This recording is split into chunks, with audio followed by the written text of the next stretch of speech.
It's time to catch up with Kathy now, our local horticulturist. Good morning, Kathy. Good morning, Thurston. How are you today? Yeah, no, very good, very good. It's nice to be out and about. Yes, it's another foggy morning, but that always clears. Yesterday it didn't clear till quite late. I know, and the cold really stays in the air, doesn't it, until the sun comes out. Yeah, and then you get those beautiful clear blue skies. And then about 4 o'clock, you know the temperature. Know the time by the temperature.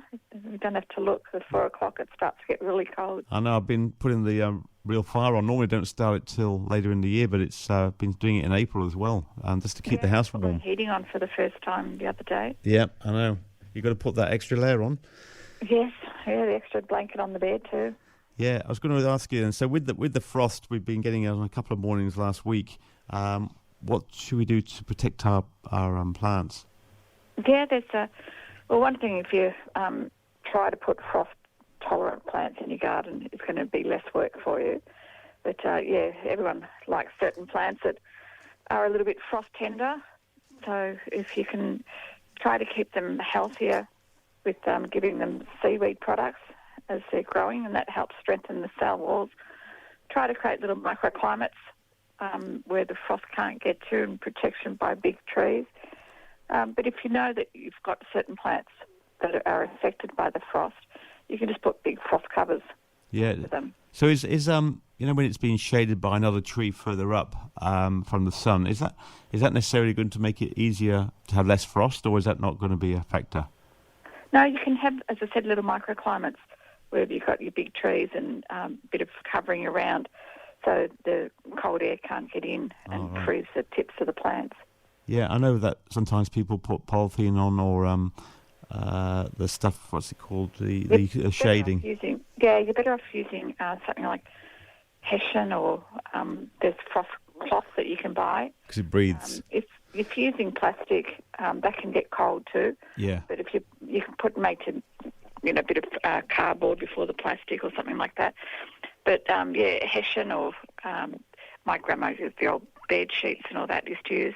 But, you can buy frost cloth now, and even cardboard boxes if your plant's small enough. Oh, right, yeah, that's good, because everyone's got cardboard from the packaging. Yeah, but when I was in Japan, we went to this little village that gets a lot of snow, and people still live there. And the roofs are all like the ski slope ones, and it's all thatched on a big teepee type thing. Wow. And round the plants, they'd made wooden bamboo teepees with lots of straw all in there to try to cover the plants. But you could even do the teepee, but put hessian around it to keep it up off the plant leaves, but stop the frost from getting through to it. Right, so would it still get water through it if you built that little teepee? Well, you want to be able to water it. Yeah, I suppose it's porous as well, isn't it? So it can actually... but sometimes they're portable ones. You can take it off during the day, and if you think you're going to get a frost that night or early the next morning, just give it a good water and then put the hessian back around it. Oh, yeah. Yeah, that's interesting what other countries do, isn't it, to look after their plants? Yeah, a lot of countries have a lot worse problem with frost and snow than we do. Yeah, we have it very mild. In Australia, we have it quite bad, but compared to other countries. Yeah. If you think of Canada, they get quite cold in the winter. Exactly. But the important thing too is to not prune them straight away when you see that there's frost damage to it, because when you prune it, you encourage new growth to start again, and that new growth will be affected by the frost. Yeah, so you basically got to be careful what you prune then. Yeah, you've got to wait until after the frosts are finished for these frost-sensitive plants. So that's going to be basically till August then? Even into September. Wow. Yeah, it depends on the weather. But some plants won't recover from a frost, but some just will get tip burn. Plants like impatiens and some succulents, because they've got so much liquid inside the stems, that liquid will freeze, and then when it defrosts, that's what it starts to. It's affected the cell and all that inside. Wow. Right. Yeah. So there's a bit of science behind it, definitely. So Sorry. I was going to ask you. So you say it's still a good time to get some of the vegetables in. Definitely. You just have to pick the right vegetables. All your peas, whether it be snow peas or shelling peas and sugar snap peas, perfect time for them to go in. Your broad beans, I just sowed mine yesterday. I've still got to put my snow peas in today. All of your leafy greens, your spinach, kale, and all your broccolis and cauliflowers. It's a perfect time for them. All right, that's good. So you need a trestle for some of those beans, don't you? So they can wind up. The broad beans, as long as you've just got, if there's two sorts, there's a dwarf one and a taller one. So you can either just put stakes around and put some wire or plastic wire just to support them, but then they're not like the other climbing beans that need to twine up. That your peas will need something a teepee or something to climb up. Yeah. But as long as you just support the broad beans, you'll be fine. All right, okay. So it's a bit like what you do with the tomatoes. You've got to give them some sort of support. Yeah, just need a bit of support, so they don't fall over. But the more you pick them when they're ready, the more broad beans you'll get. And if you like root vegetables as well, you can put all those in. All right, okay. So your turnips, your carrots. Beetroot. Beetroot. Yeah, it's still not too late for parsnip. You can still put parsnip in now. Mm. And with herbs and stuff like that, they're quite sensitive seasonally, aren't they? So yes, a lot of the herbs like basil you can't plant. That's a spring one. Yep. But you can put seedlings of parsley and coriander in. Probably can still germinate it as well. Mm. But some of the ones like dill and thyme, it's too cold to germinate those seeds. But if you've got them in the garden, the dill won't survive, but the thyme, we just give it a cut back. And, there's lots you can still do out there to keep them going. Yeah, no, it's always nice to have a few herbs to pull. Like Jamie Oliver does, he always pulls some herbs off his garden. And it's the best way. You go straight out and pick it fresh. Exactly. And that it's not being wasted. Garlic, if you haven't got your garlic in, it's the time to put it in now. Yeah, 1 clove at a time? You separate them from your big chunk and then into the little bulbets. So out of 2, I got about 25 that hopefully will grow to nice big ones. Wow, that's amazing, isn't it? Yeah, and spring onions, chives, all of that, all the alliums. It's time to put in now too. Great. Now, it's just, with Mother's Day, I know one of the favourites was chrysanthemums, and I noticed there's one called the Reggae White. Have you heard of that one? I haven't seen that one. It could be one that's done as a florist flower. Yeah, I was looking, it was in the newspaper yesterday. They had there was 4 particular ones I noticed. They had the quadrille purple, the Reggae White, the Pogo Yellow, and the Burma Pink. So they might just be fancy names. They're probably just the 4 major colours. Yeah, there's some beautiful chrysanthemums around, and you've got your big doubles and your spiders and your normal little basic ones. I bought a nice watermelon coloured one. Oh, yeah? That I'm putting that in a pot with some beautiful antique shade pansies around the outside. So you can always do something like that and give it to Mum. Exactly. Yeah. And it's a simple one which easy to maintain.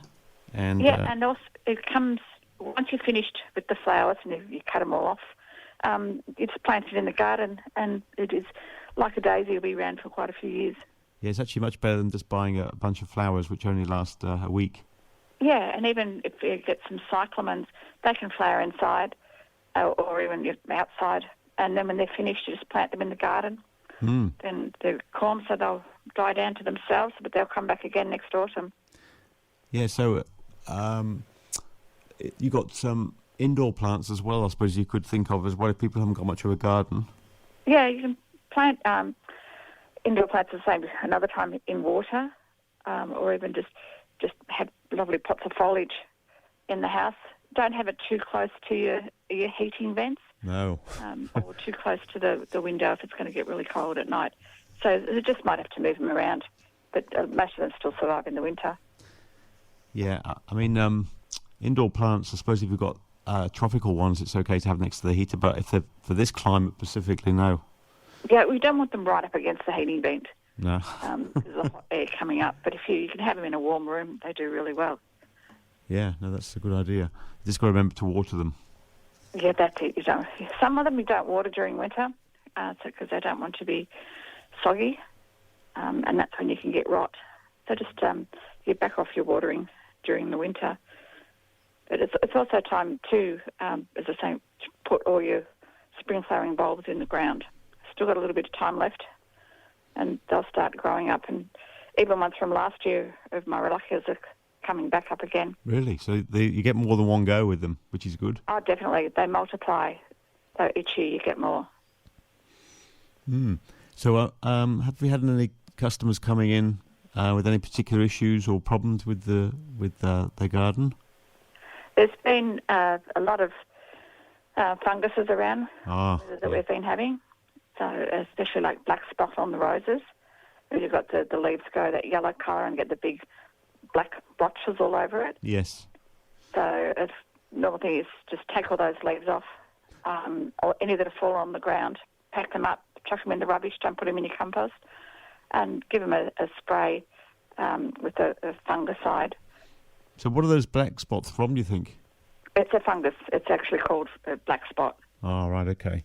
And I noticed in the citrus trees as well that where the branch gets very fat. The gall wasp. Yeah, that's the one. And we did some trimming last weekend on the lemon trees, and we saw that, so we cut them right back, and then I burnt them. Yes, don't put them in your compost. No, exactly. Yeah, so you can put your gall wasp traps out in the tree. They need to be out, I think, before July. You can cut back any past those lumpy galls. You might sometimes have to be quite severe if you've got a bad infestation. Amazing. They're actually inside the tree, are they? They're actually inside that. Wow. The little eggs are. Oh, right, okay. So the wasp, actually wasps come from Queensland. Oh. They lay their eggs into the branch, and that swelling is the eggs that are like growing. And you can see if there's little holes in it, the gall. Yes. That the little baby wasps have come out. Ah. And then they go and lay their eggs in another spot of the tree. I'm surprised it's not too cold for them, because if they come from Queensland, it's very different climate. Well, that's where you tend to make sure that you've got the traps out round about July, August, for when they come out in spring. Yeah. Then you trap them, so you stop the cycle. Ah, yeah. Wow. Yes, so there's plenty to get done in the garden, by the sounds of it, so don't worry about the weather. Let's get out there and do it.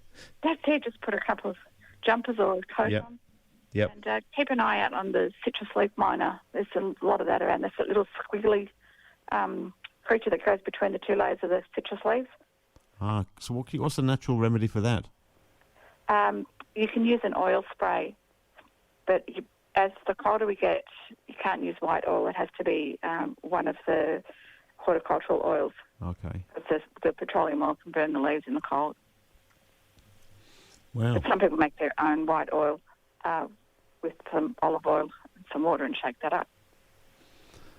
That's good, Kathy. That's great. As always, you've given us lots of things to think about and to get motivated to go out in the garden. So have a good month, and we'll catch up with you again next month. It should be nice and cold by then. It should be, yeah. Right, have a great weekend. Bye for now. Cheers, Thurston. Cheers. Bye. Bye. Catch Valley Lifestyles between 8 and 9 on Sundays on your local station, 88.6 Plenty Valley FM.